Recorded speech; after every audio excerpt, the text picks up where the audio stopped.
هر چیزی را که مقصد امروز اثبات خود یافته است، حل خود یافته است، برادرای عزیز دیگر سراتون گرنگ نکنید. دیگر الحمدلله مسئله حل خود یافتگی است. تمام همون طرزی را که برای شما رسانیدن با آدرس و با راویهاش، شما دیگر توفیق و پایبند عمل شدنتون در کاره. برای همین باز تاکید میکنم هر کسی چیزی را نمیدونین نمیفهمین، برادرای عزیز از پیش خود هر چی نگوین. ولی ببینید در یک مسئله که مقصد ماها را کو سوال ها زیاده، هر سوالی که بر من میشود به این برنامه‌ای که من برای شما دادیستم با تلفن همین روزها اگر مبالغه نشود تا 50 و تا 100 و از او کمتر زیادتر من در سوالهای مردم جواب میگم.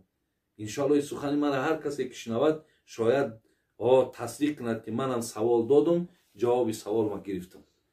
برای این یکی از سوالهای بر من داده بودن که مقصد آیا همین مردمی که دهقانی میکنن، یعنی در زمین ها کارتوشکا دارن، پیاز دارن، سبزی دارن، هر چی دارن، آیا برای اینها مقصد گرفتن روزه یا خوردن روزه چگونه است حکمش؟ برادرای عزیز و گرامی، هر مسئله را که من برای شما میگم، من برای شما بین حتما اشاره میکنم که فلان صاحب کتاب گفته است، فلان عالم گفته است. او را من نگفتم که مقصد من خود من خجالت حس کنم. من از نام صاحب کتاب به گوش شما میرسانم برادرای عزیز و گرامی. اگه شما امروز مثال احتیاطکار شدین، شما امروز اگه به تقوا شدین، شما امروز اگه مقصد خدا ترس شدین، ما در این مسئله و مسائلی که جواب میگیم آیا ما اندیشه مردن و اندیشه سوال و جواب پیش خدا را نداریم؟ این معنای امر دارد که یعنی شما گویا که در این مسئله از خدا میترسین، ولی ماها که در فتوا دادن از خدا نمیترسیده ایم. پیامبر میگو من افتا بغیر علم کان اثم علی من افتا. کسی اگر به علم فتوا میتید ضرر همو فتوا بر جان او است. ما الحمدلله رب العالمین هر چیزی که میگیم اشاره میکنیم که فلان صاحب کتاب یا فلان عالم در همین باب فلان مسئله را گفته است.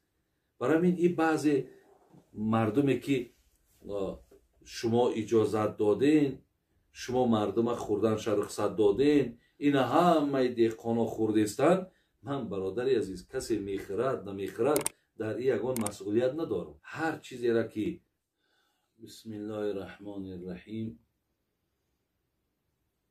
به نام خداوندی که بسیار بخشنده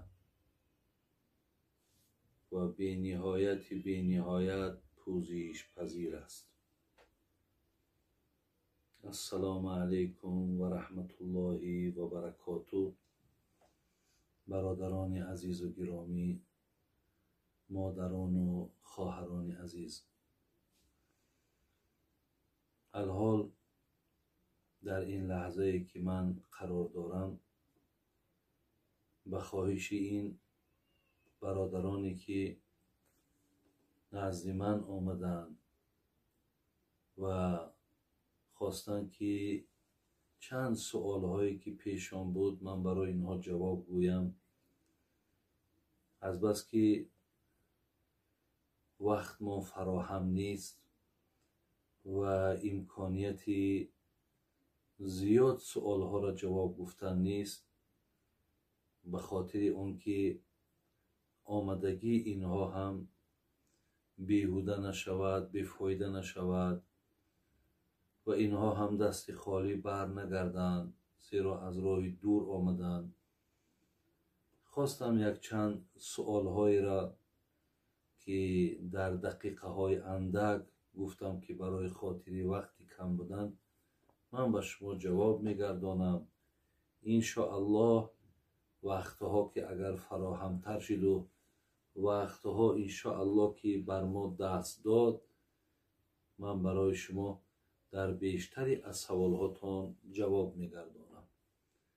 الله مهربان بسیار سپاسگزارم که خداوند این لحظه هایی را که بسیار لحظه های پرثواب و لحظه های بسیار قیمت و یک حالت هایی که از دیدار یکدیگر، از سوال ها و جواب های یکدیگر برخوردار می شویم.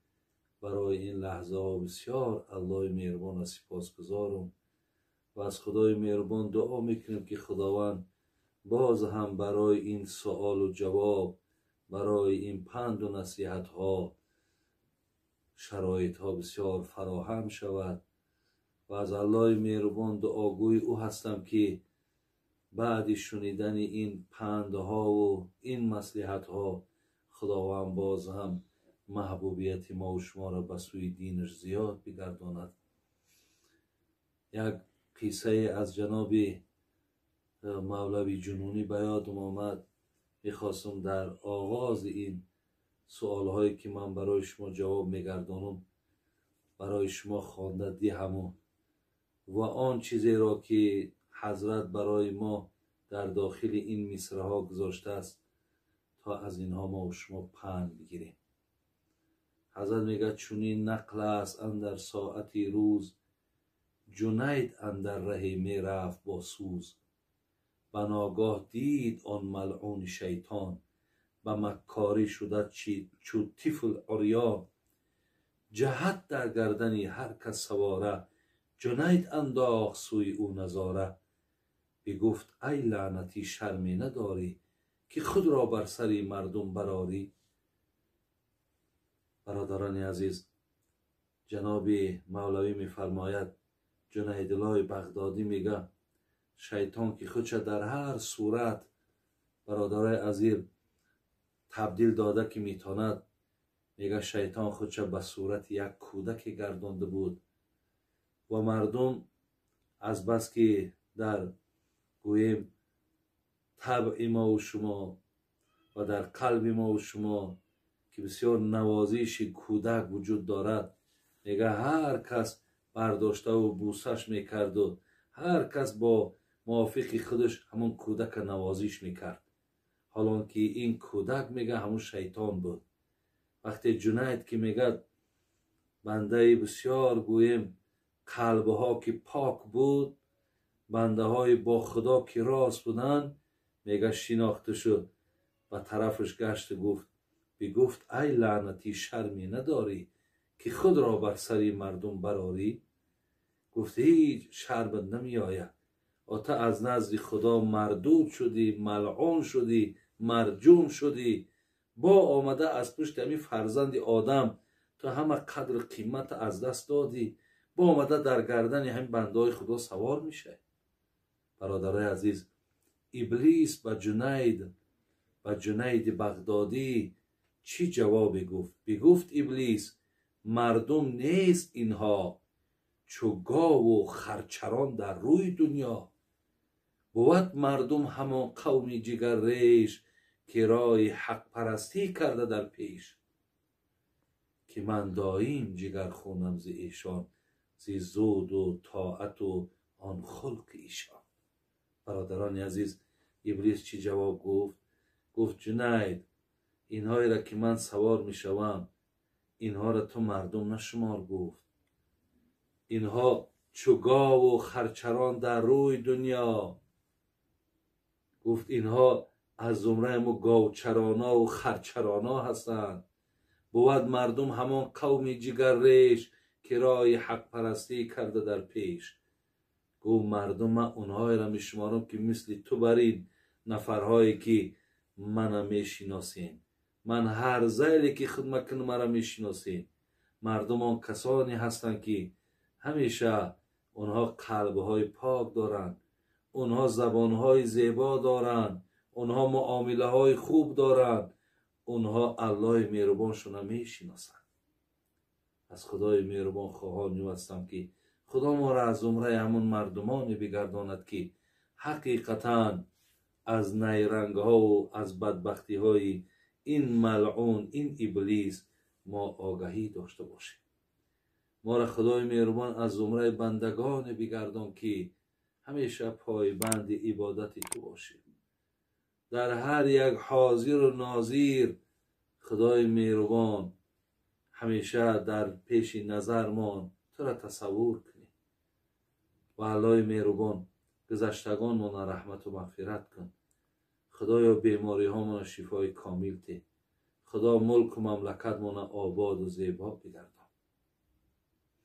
ربنا تقبل منا انك انت السميع العليم وتب علينا انك انت التواب الرحيم برحمتك یا ارحم الراحمین.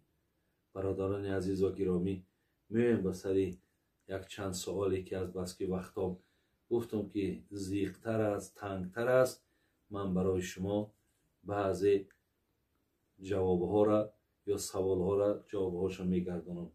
اینجا یک سوال برای من آمده است که بابای حاجی آیا در اسلام یا در شریعت شهیدها چند قسم می شود؟ من برای شما از حدیث امام بخاری می خوانم که شهید چند قسم می شود.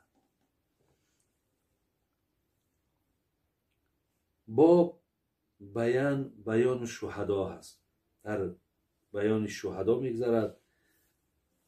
عن ابي هريره ان رسول الله صلى الله عليه وسلم قال بينما رجل يمشي بالطريق وجد غصن شوك على الطريق فأخره فشكر الله له فغفر له.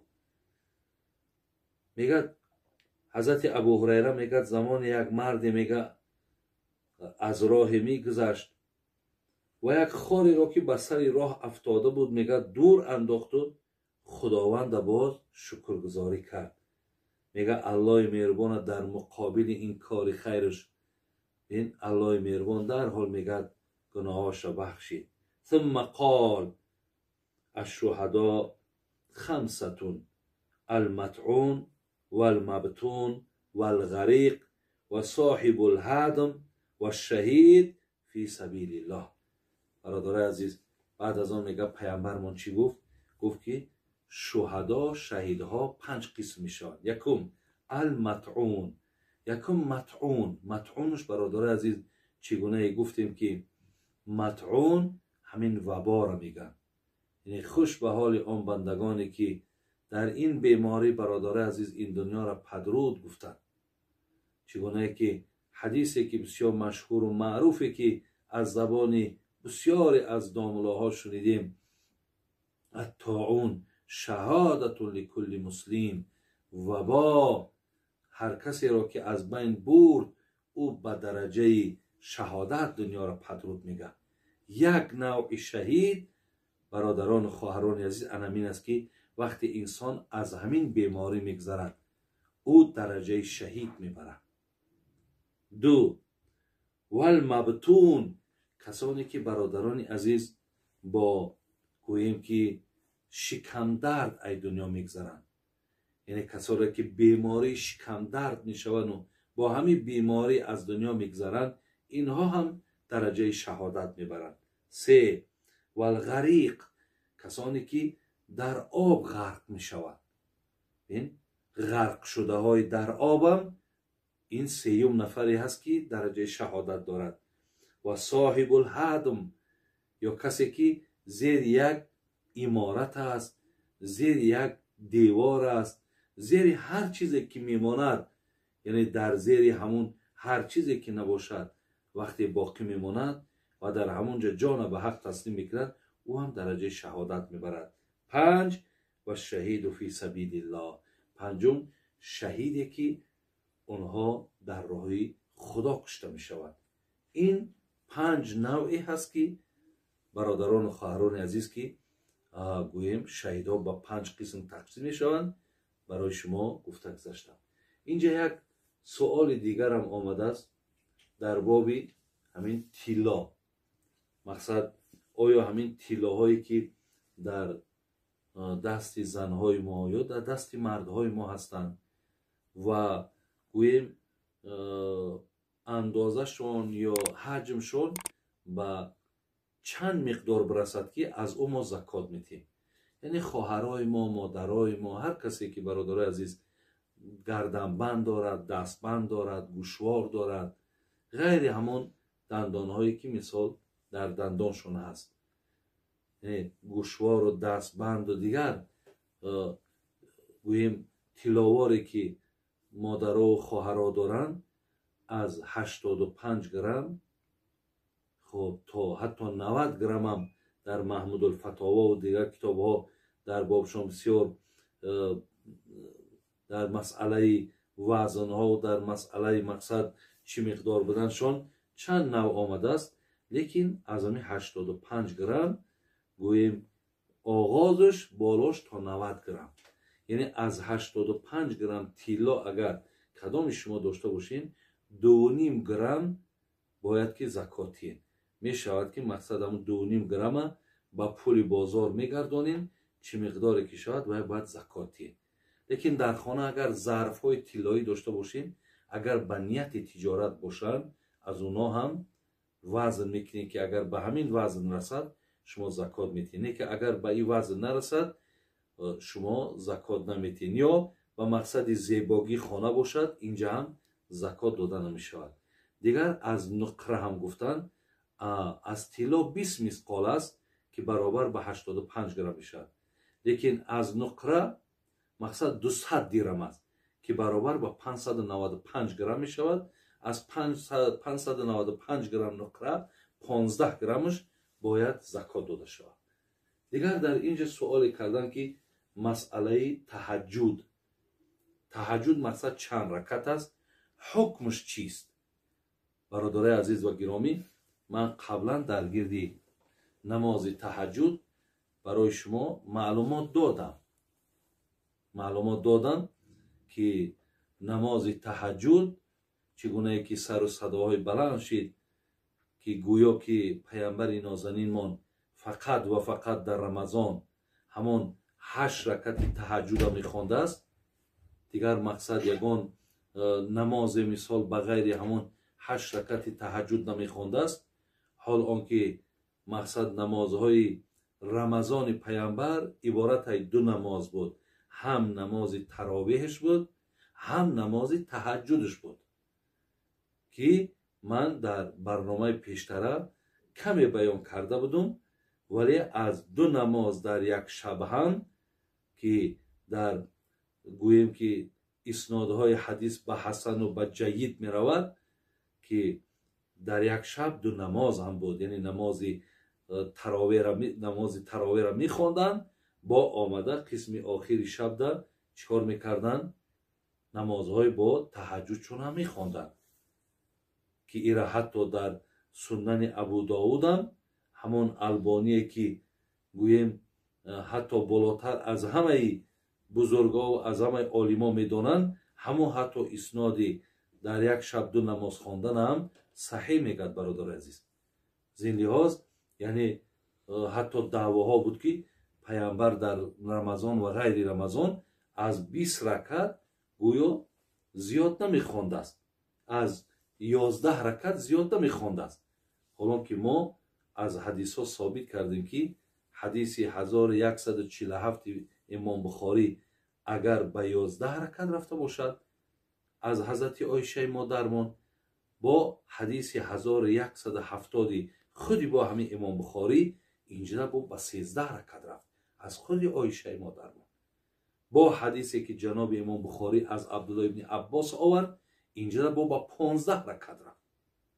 بین با حدیثی که گویم اسنادش صحیح میگن جناب امام احمد در مسندش میارد که از عایشه مادرمان پرسیدن، حضرت از 7 رکعت آغاز کرد که نماز شب پیامبر 7 تا بود، 9 تا بود، مقصد 4 تا تهجد میخوان، 3 تا ویتر. ببین 6 تا تهجد میخوان، 3 تا ویتر. 8 تا تهجد میخوان، 3 تا ویتر. آمده تا 13 رفت. از این لحاظ نمازهای شب پیامبر برادر عزیز، ببین حتی وقتی که ойша модармон мегӯяд 4 ракат мехон, аз зебогӣ намозиш мара напурсед. абдулло ибни умар ки ҳадиси муттафақун алайҳ аст, пайғамбар гӯфт салоту лайл масна масна, намози шаб 2 ракат 2 ракатай. унҷа 4 раката буд, инҷа 2 раката аст. барои ҳамин бародарои азиз, инҳора аслан мутахассисҳо ҳал мекунанд. мутахассисҳои мо абу ҳанифаву мутахассисҳои мо имом молику имом шофиӣ аллакай ҳалли инҳора карданд.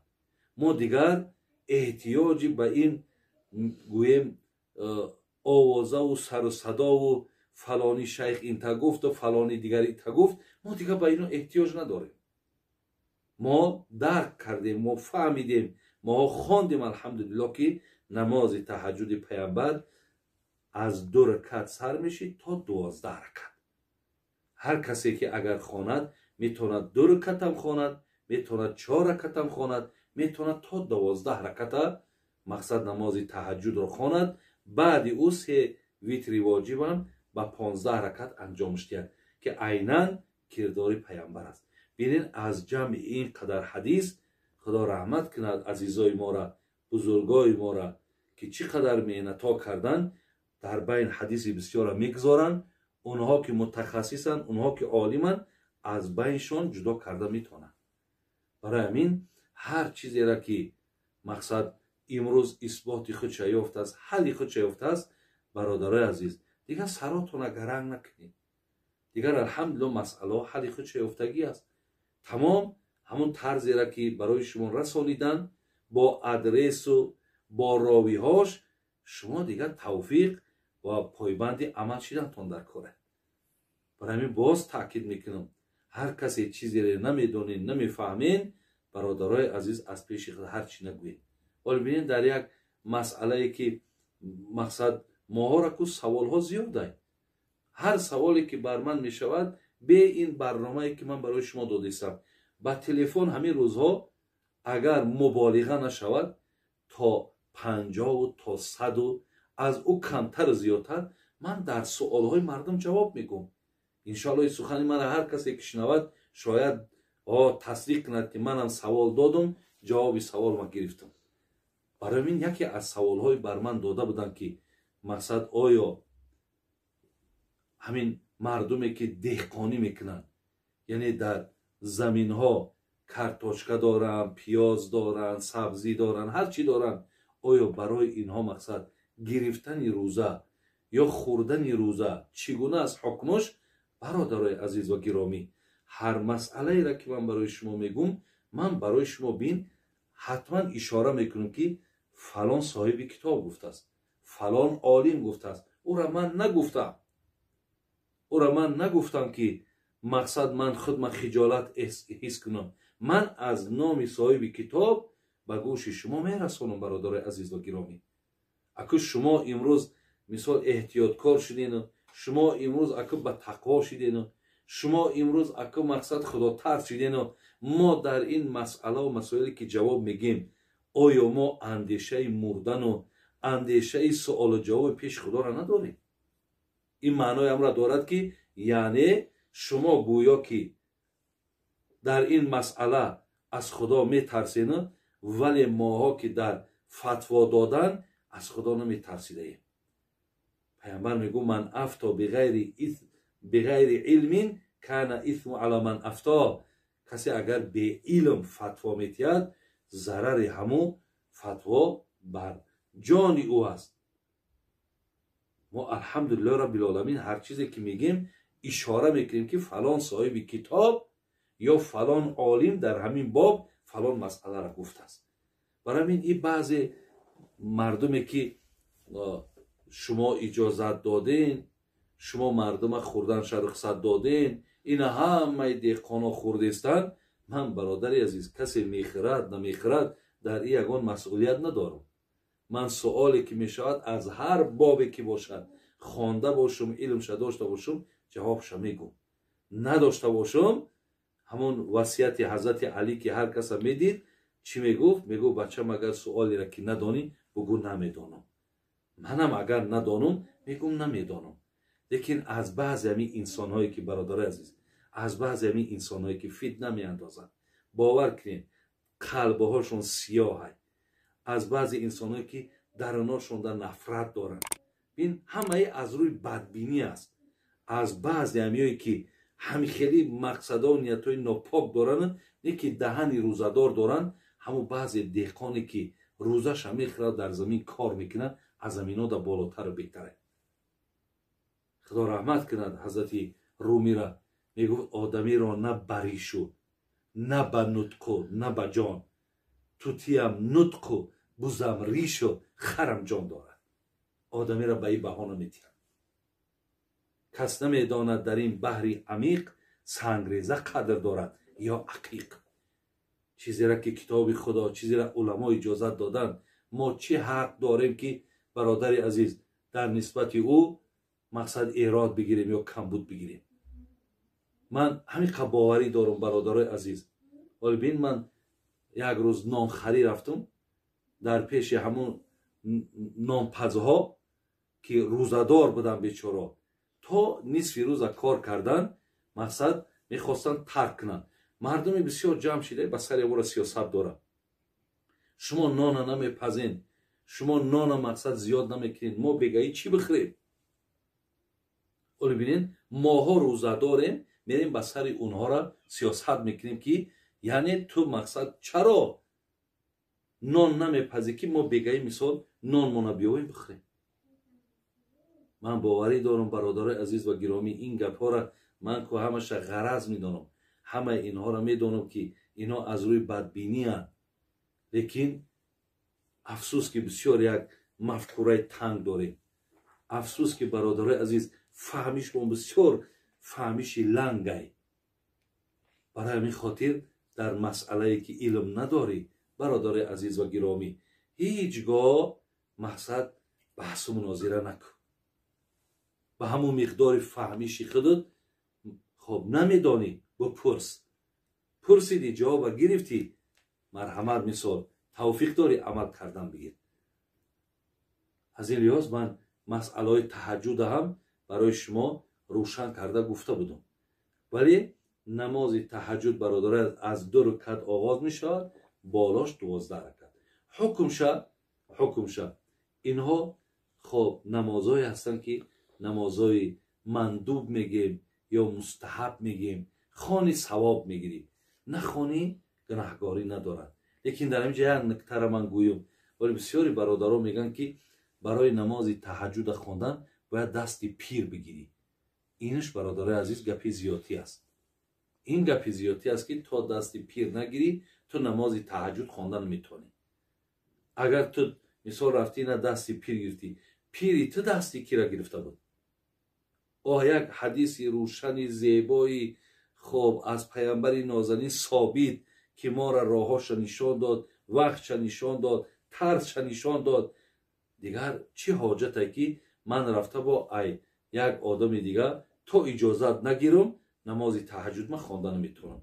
инҳош бародари азиз гапҳои зиёдатию гапҳои мисол беилмона ҳастанд.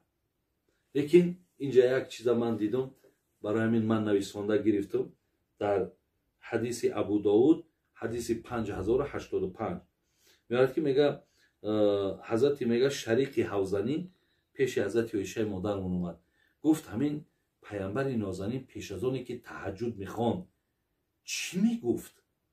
ҳазрати оиша гуфт ки ана шарики ҳавзанира гуфт ҳазрат гӯя суоле карди ки то имрӯз ҳамин суола ҳеҷ кас аз ман кардагӣ набуд. баъд ҳазрат таълим дод, касои таҳаҷҷуд мехонен ҳамира дар зеҳнтон бигирен.